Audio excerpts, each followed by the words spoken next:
Hello friends, आइए यहाँ पे कुछ जो वर्ग 2 में मैथ पेडागोजी वाले पोर्शन में कुछ क्वेश्चन आए हुए हैं तो उनका एक बार प्रैक्टिस कर लेते हैं। मैथ वाले में जो पेडागोजी आई हुई है उसमें कुछ कंटेंट भी आया है, तो कंटेंट आप लोग सॉल्व कर लीजिएगा।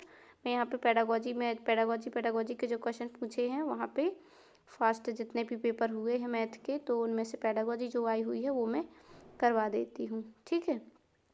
तो यहाँ पे जो फर्स्ट क्वेश्चन यहाँ पे दिया हुआ है कि प्रारूपवाद या फॉर्मलिज्म के लिए अन्य नाम है। तो यहाँ पे अन्य नाम क्या है? अन्य नाम है, तो अन्य नाम कौन सा है? यहाँ पे फर्स्ट ऑप्शन दिया है अमूर्त चित्रण, या सेकंड ऑप्शन दिया है डिडक्टिविज्म, तीसरा ऑप्शन है तर्क मूलक गणितवाद या लॉजिकिज्म है, और इंडक्शन है, ठीक है। तो यहाँ पे आप लोगों ने फॉर्मलिज्म लिखा हुआ है।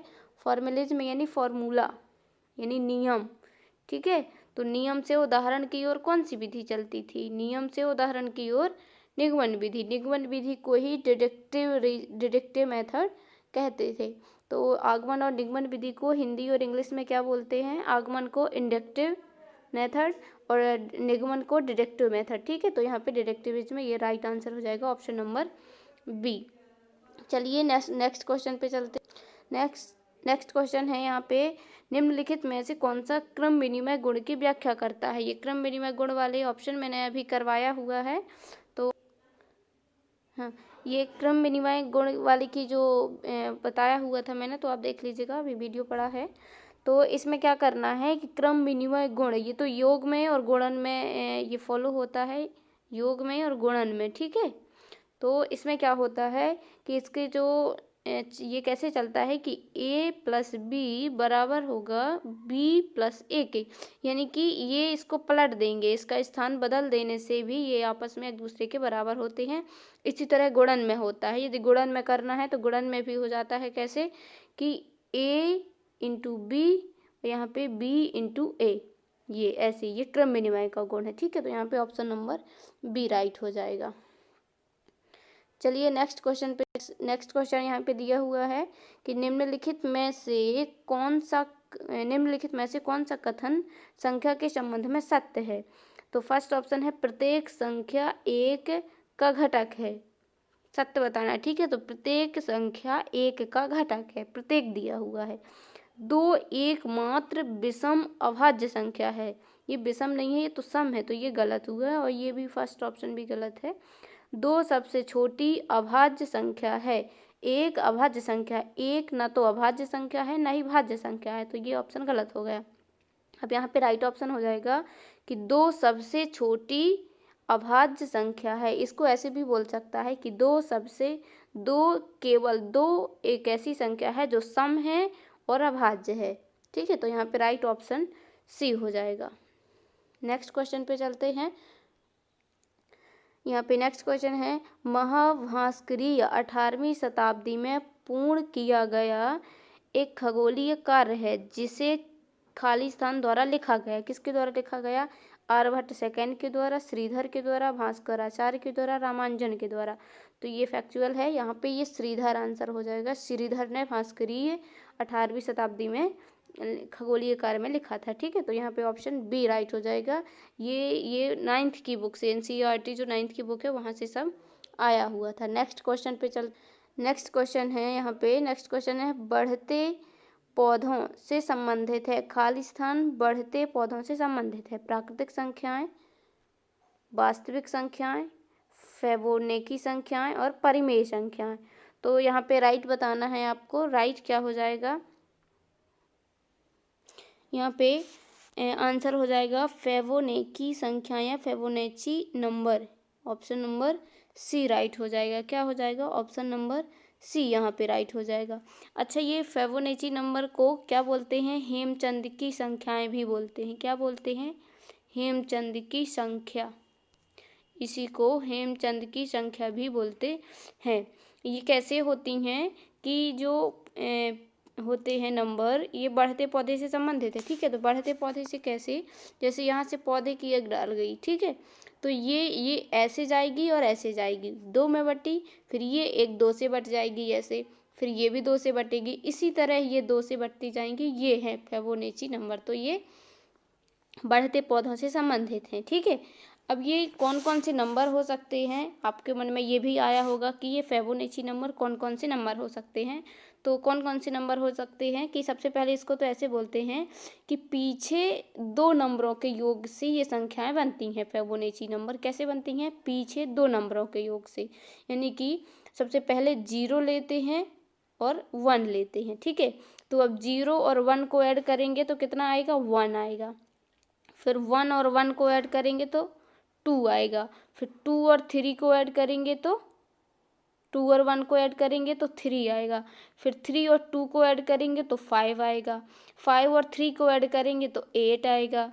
इस तरह 8 और 5 को ऐड करेंगे तो 13 आएगा। 13 और 8 को ऐड करेंगे तो 21 आएगा। इस तरह से ऐसे इसको ऐड करेंगे तो नेक्स्ट आएगा। ये इस तरह से ये फिबोनाची नंबर बनते हैं, ठीक है। एक और इसमें क्वेश्चन आया था कि गोल्डन रेशियो, तो गोल्डन रेशियो किससे संबंधित है? फिबोनाची नंबर से संबंधित है। जब ये क्वेश्चन मिलेगा, आएगा, मैथ में ही आया है, तो वो मैं वहाँ पे कॉन्सेप्ट आपको बताऊंगी। अभी के लिए इतना ही, ठीक है। तो फिबोनाची नंबर को हेमचंद की संख्या भी बोलते हैं, और फिबोनाची नंबर ये सीरीज होती है, ये एक फिबोनाची नंबर की सीरीज है। तो ये पीछे 2 नंबरों के योग से ये बनती है। जैसे 0 और 1 को ऐड करेंगे तो 1 आया ये नंबर, फिर इनको ऐड किया तो ये 2 आया, 1 और 2 को किया तो 3 आया, इस तरह से, ठीक है। चलिए नेक्स्ट क्वेश्चन पे चलते हैं। नेक्स्ट क्वेश्चन है यहाँ पे गणितीय प्रतिरूपण के लिए चरणों का अनुक्रम है। गणितीय प्रतिरूपण के लिए चरण बताना है, ठीक है, मैथमेटिकल मॉडलिंग। तो जो सीक्वेंस है वो बताना है। फर्स्ट ऑप्शन में दिया है प्रश्न या समस्या को समझना। सेकंड दिया है गणितीय विवरण और सूत्रीकरण, ठीक है, क्या? गणितीय विवरण और सूत्रीकरण। थर्ड दिया हुआ है गणितीय प्रश्न या समस्या का समाधान करना। चौथा दिया हुआ है प्रश्न या समस्या की व्याख्या करना या मान्य करना। तो ये 9th की बुक NCERT जो है, वहाँ से ये क्वेश्चन आया हुआ है, एज इट इज लिखा हुआ वहाँ पे, आप लोगों ने पढ़ा होगा तो मिला होगा। तो यहाँ पे पहले क्या करते हैं? समस्या को समझते हैं। क्या करते हैं? पहले समस्या को समझते हैं, यानी कि फर्स्ट लग जाएगा। फिर क्या करते हैं? उस समस्या है उसका विवरण करते हैं और सूत्रीकरण करते हैं, यानी सेकंड लगेगा। थर्ड में क्या आएगा कि जो प्रॉब्लम्स है, जो मैथ की, जो गणितीयकरण के लिए जो समस्या आई है, जो भी मतलब क्वेश्चन मिला हुआ है, उसमें जो समस्या है उसका समाधान करेंगे, थर्ड आएगा। फिर फोर्थ में उसका क्या करेंगे? फोर्थ में आता है इंटरप्रिटेशन करेंगे, यानी उसकी व्याख्या करेंगे, ठीक है, यानी कि उसकी व्याख्या करेंगे, ये फोर्थ में आता है। और फिफ्थ में आता है मान्य करेंगे या वैलिडेशन करेंगे। पांचवें में क्या आता है? मान्य करना या वैलिडेशन। फर्स्ट में आता है समस्या को समझना, फिर समस्या का विवरण करना। तीसरा आता है समस्याओं का समाधान करना, समस्या की व्याख्या करना और उस समस्या को मान्य करना, जो हम पहुँचे, जो उसका अंतिम हुआ, जिसकी व्याख्या की है, जो अंत में मिला रिजल्ट, उसको मान्य करना। ये पांचवा वैलिडेशन होता है। तो यहाँ पे इन दोनों को एक में ही रख दिया है, तो ये सीक्वेंस ये चौथा हो जाएगा। तो यहाँ पे ऑप्शन नंबर कौन सा हो जाएगा? 4 यहाँ पे राइट हो जाएगा, ठीक है। चलिए नेक्स्ट क्वेश्चन पे चलते हैं। नेक्स्ट क्वेश्चन यहाँ पे नेक्स्ट क्वेश्चन है पाठ योजना का मुख्य भाग है। मुख्य भाग खाली स्थान के हर्वर्ट सिद्धांत पर आधारित है, यानी कि हर्वर्ट के सिद्धांत पर बताना है। फर्स्ट ऑप्शन दिया हुआ है प्रस्तुति, सेकंड दिया हुआ है निष्कर्ष, थर्ड दिया हुआ है परिचय, फोर्थ दिया है संधि और सामान्यीकरण। तो यहाँ पे आपको बताना है कि क्या हो जाएगा। तो यहाँ पे जो हर्वर्ट का पंचपदीय सिद्धांत है, उसमें ये एसोसिएशन और जनरलाइजेशन, इस सिद्धांत पर ये पाठ योजना का मुख्य भाग आधारित है। ऑप्शन नंबर 4 यहाँ पे राइट हो जाएगा, ठीक है। नेक्स्ट क्वेश्चन पे यहाँ पे नेक्स्ट क्वेश्चन है बलिदान के लिए वेदियों का निर्माण कार्य पूर्व पश्चिम को स्थिर करते हुए कर्तव्यों को पूरा करने के लिए ज्यामितीय तथ्यों को लागू करने का कार्य खाली स्थान को सौंपा गया था। सुलवाकर को सौंपा गया था, आर्यभट्ट को सौंपा गया था, भास्कर को सौंपा गया था, ब्रह्मगुप्त को सौंपा गया था। तो ये ज्यामितीय तथ्यों को लागू करने का कार्य ये सुलवाकर को सौंपा गया था, ठीक है। ऑप्शन नंबर फर्स्ट यहाँ पे राइट हो जाएगा। नेक्स्ट क्वेश्चन पे चलते हैं। यहाँ पे नेक्स्ट क्वेश्चन है, एक विधि या रणनीति के चरणों या सेटों को करने एवं नहीं करने का वर्णन करता है। टेक्निक यानी तकनीक, या युक्ति, या विधि, या उपागम। तो यहाँ पे सेटों को कोई भी चरण है, कोई भी हमें रणनीति बनाना है, कोई विधि या रणनीति करना है, तो उसको करने या ना करने का क्या वर्णन, करने या ना करने का कोई भी सेट, तो वो क्या होती है, वो टेक्निक है यानी तकनीकी है एक प्रकार की। ठीक है, तो ऑप्शन नंबर फर्स्ट यहाँ पे राइट होगा। नेक्स्ट क्वेश्चन, नेक्स्ट है यहाँ पे, निम्न में से एक रचनात्मक व्यवहार से संबंध नहीं रखता और वह क्रियात्मक क्रिया खाली स्थान है। यानी कि क्रिएटिविटी से क्या संबंधित नहीं है, यहाँ पे बताना है। संबंध नहीं रखता क्रिएटिविटी से, सृजनात्मकता से। क्या नहीं है, पुनः निर्माण, रूपांकन, तुलना, या परिवर्तन। तो पुनः निर्माण तो है, यानी कि किसी भी कार्य को या किसी भी प्रॉब्लम्स को, कोई भी काम है उसको पुनः निर्मित कर देना, तो ये क्रिएटिविटी है। रूपांकन या डिजाइन, ये भी क्रिएटिविटी है, डिजाइन करना। जैसे वास्तुकार होते हैं, ये कारपेंटर वगैरह लोग होते हैं, तो ये क्या रूपांकन, डिजाइन ही तो बनाते हैं। और ये तीसरा दिया हुआ परिवर्तन, तो परिवर्तन करना, चेंज लाना, उसको अलग परिवर्तित करना, ये भी एक क्रिएटिविटी है। तुलना यानी कंपेयर करना, यहाँ पे क्रिएटिविटी का गुण नहीं है, तो ऑप्शन नंबर सी राइट हो जाएगा। ठीक, नेक्स्ट क्वेश्चन पे चल, यहाँ पे नेक्स्ट है, गणित शिक्षा का प्रमुख उद्देश्य है। फर्स्ट क्वेश्चन दिया हुआ है, प्रतियोगी परीक्षाओं के लिए तैयार करना, बिल्कुल नहीं।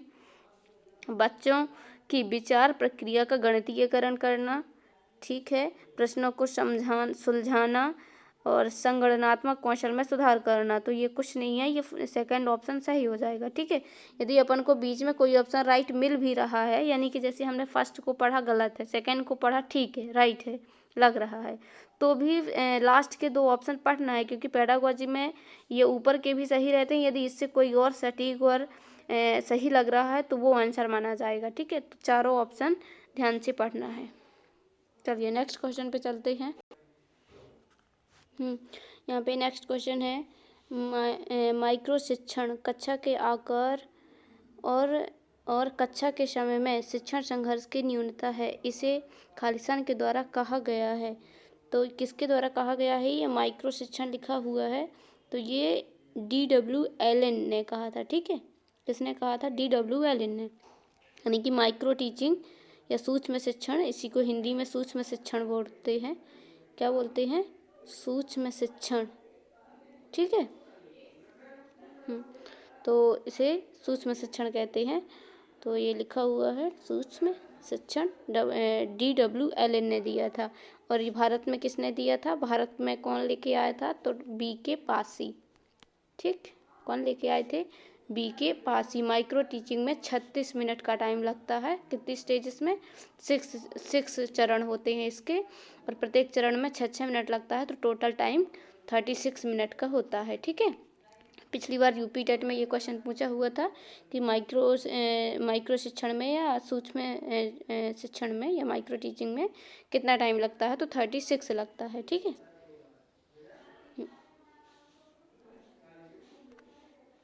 चलिए आगे चलते हैं। अच्छा, इसको कभी कभी ये स्किल डाउन टीचिंग भी बोल दिया जाता है।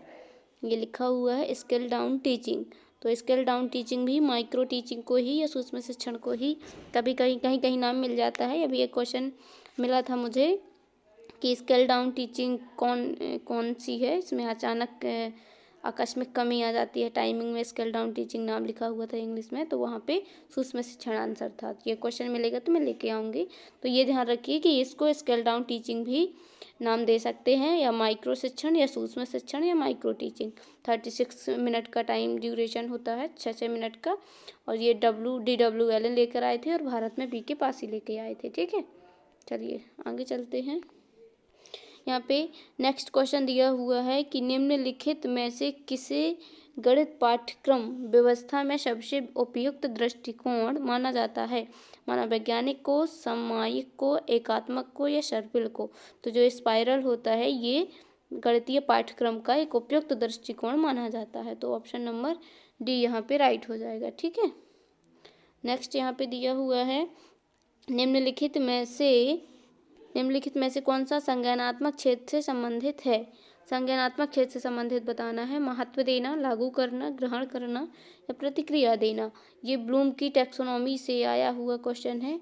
ब्लूम की टैक्सोनॉमी तो आप लोगों ने पढ़ा होगा। इन्होंने 3 डोमेन बताए थे। कितने डोमेन? 3। एक तो संज्ञानात्मक और एक भावात्मक और एक मनोगत्यात्मक, यानी कि कॉग्निटिव और अफेक्टिव और साइकोमोटर। ठीक है, 3 डोमेन बताए थे। अब इसमें से संज्ञानात्मक क्षेत्र से संबंधित है। संज्ञानात्मक क्षेत्र से संबंधित बताना है। तो संज्ञानात्मक क्षेत्र से कौन सा संबंधित है? आपको पता होगा संज्ञानात्मक क्षेत्र में 1956 में, कब? 1956 में ब्लूम्स ने एक वर्गीकरण दिया था। तो उसमें से आपको बताना है। इसको 2001 में रिवाइज्ड भी किया गया था। तो जो दिया था, इन्होंने चरण बताए थे। उन चरण में से आपको कौन कौन से हैं ये पहले याद होना चाहिए। तो कौन कौन से हैं? सबसे पहला ज्ञान, दूसरा अबोध, तीसरा अनुप्रयोग, चौथा विश्लेषण, और 5वां है संश्लेषण, और नेक्स्ट है मूल्यांकन, 6वां। ठीक है, तो अब इसमें से कौन सा है जो संज्ञानात्मक क्षेत्र से संबंधित है? तो कौन सा है यहाँ पे? अनुप्रयोग आया। अनुप्रयोग यहाँ पे वही है। अनुप्रयोग 3rd नंबर पे जो आया था, ज्ञान, अवबोध, अनुप्रयोग, विश्लेषण, संश्लेषण, मूल्यांकन। तो यहाँ पे अनुप्रयोग यानी कि लागू करना, अप्लाइंग, ये यहाँ पे संज्ञानात्मक पक्ष का भाग है। ठीक है, यहाँ पे आइए मैं आपको और दिखा देती हूँ डोमेन। यहाँ पे ये दिए हुए हैं। ये कॉग्निटिव दिया हुआ है। ठीक है, ये संज्ञानात्मक है और ये भावात्मक है और ये साइकोमोटर या मनोगत्यात्मक है। अच्छा, इन्होंने पहले ये 1956 का है। कब है? 1956 का है। इसे 2001 में रिवाइज्ड किया गया था। तो रिवाइज्ड किया गया तो इसको बदला गया था रिवाइज करने में। तो सबसे पहले ये देख लीजिए 1956 वाला वर्गीकरण क्या था। पहले नॉलेज या ज्ञान, सेकंड कॉम्प्रिहेंसिव या अवबोध, ये लिखा हुआ है एप्लीकेशन या एप्लीकेबल या अनुप्रयोग, और एनालिसिस यानी कि विश्लेषण, सिंथेसिस यानी कि संश्लेषण, और ये इवोल्यूशन यानी मूल्यांकन। ठीक है, अब इसी को 2001 में क्या किया गया है कि 2001 में इसको रिवाइज्ड किया गया है, संज्ञानात्मक वाले पक्ष को। ठीक है, किसने रिवाइज किया है? एंडरसन एवं क्रैथवोल ने। तो जब इसका रिवाइज किया गया है तो क्या हुआ है, यहाँ पे फर्स्ट में याद करना, फिर समझना, इसको अनुप्रयोग, और ये विश्लेषण, मूल्यांकन, और यहाँ पे जो ये मूल्यांकन इधर आ गया चौथे वाले में, और जो यहाँ पे मूल्यांकन था तो यहाँ पे आ गया है सृजन करना यानी कि क्रिएटिविटी। ठीक है, तो ये 2001 का रिवाइज है वो आया हुआ है। यहाँ पे ज़्यादा कुछ चेंज नहीं हुआ है। समझना वही है, अनुप्रयोग है, एप्लीकेशन वही है, विश्लेषण भी वही है, और मूल्यांकन इधर आ गया है संश्लेषण में। ठीक है, और यहाँ 5वें में क्या आ गया है? सृजन करना। और जो फर्स्ट था नॉलेज या ज्ञान, तो यहाँ पे आ गया है रिमेम्बरिंग या याद करना। रिमेम्बरिंग या याद करना, ये इतना चेंज हुआ है, रिवाइज हुआ है, एंडरसन एवं क्रैथवोल ने किया था। और ये है अफेक्टिव डोमेन। अफेक्टिव डोमेन किसने दिया था? डेविड क्रैथवोल ने। तो कब दिया था? 1964 में दिया था। ये भी आपको याद रखना है, कब दिया था? 1964 में दिया था। ठीक है, इसमें क्या क्या है? सबसे पहले रिसीविंग यानी कि प्राप्त करना, सेकंड है प्रतिक्रिया देना यानी रिस्पॉन्ड करना, और फिर उसका मूल्यांकन करना या मूल्यन करना कि उसकी हमारी उसमें वैल्यू क्या है। तो मूल्यन या वैल्यूइंग करना, फिर है ऑर्गेनाइजेशन यानी कि व्यवस्थीकरण करना, और चौथा है करेक्टराइजेशन यानी कि उसका चरित्रीकरण करना। और ये साइकोमोटर डोमेन है यानी मनोगतिक है। तो यहाँ पे ये दिए हुए हैं कि रिफ्लेक्स मूवमेंट्स है, बेसिक फंडामेंटल मूवमेंट्स है, फिर परसेप्चुअल है, फिजिकल एक्टिविटीज़ है, स्किल्ड मूवमेंट्स है, और नॉन ये है। ये आप देख लीजिए, ये साइकोमोटर है। चलिए नेक्स्ट क्वेश्चन पे चलते हैं। नेक्स्ट क्वेश्चन है यहाँ पे, नेक्स्ट क्वेश्चन दिया हुआ है, गणित पढ़ाने के निम्नलिखित उद्देश्यों में से कौन सा उद्देश्य व्यक्ति को आत्मनिर्भर और स्वतंत्र बनाने में मदद करता है। यानी कौन से उद्देश्य ऐसे हैं जो व्यक्ति को आत्मनिर्भर और स्वतंत्र बनाता है। कौन सा है? अनुशासनात्मक है, उपयोगी है, सांस्कृतिक है या सामाजिक है। यानी कि यहाँ पे आत्मनिर्भर स्वतंत्र बनाने के लिए है तो वो अनुशासनात्मक है, जो आत्मनिर्भर भी बनाता है और स्वतंत्र बनाने में मदद करता है। ऑप्शन नंबर फर्स्ट यहाँ पे राइट हो जाएगा। नेक्स्ट दिया हुआ है, मद विश्लेषण यानी तैयार करने के लिए एक गुणवत्ता मूल्यांकन रणनीति है। प्रश्न बैंक, मूल्यांकन, परीक्षा, छात्र प्रदर्शन। यानी कि कोई भी तैयारी करना है तो उसके लिए एक गुणवत्ता वाली मूल्यांकन रणनीति क्या है, स्ट्रेटजी क्या है, तो क्या है? यानी कि प्रश्न बैंक। हमें उसका प्रश्न बैंक को यानी कि कुछ थोड़ा आइडिया मिले क्या है, तो ये प्रश्न बैंक यहाँ पे राइट हो जाएगा। नेक्स्ट चलते हैं। हाँ, बस इसके इतने ही क्वेश्चन थे। ये फर्स्ट एक पेपर हुआ जिसमें इतने मैथ के पेडागोजी क्वेश्चन थे, वो मैंने करवा दिए हैं। अब ये 24 तारीख फर्स्ट शिफ्ट का था। इसके बाद जो सेकंड शिफ्ट होगी इसकी, उसमें जो पेडागोजी के मैथ के पेडागोजी में जो क्वेश्चन आए होंगे वो मैं लेकर आऊँगी। चलिए, थैंक यू फॉर वॉचिंग।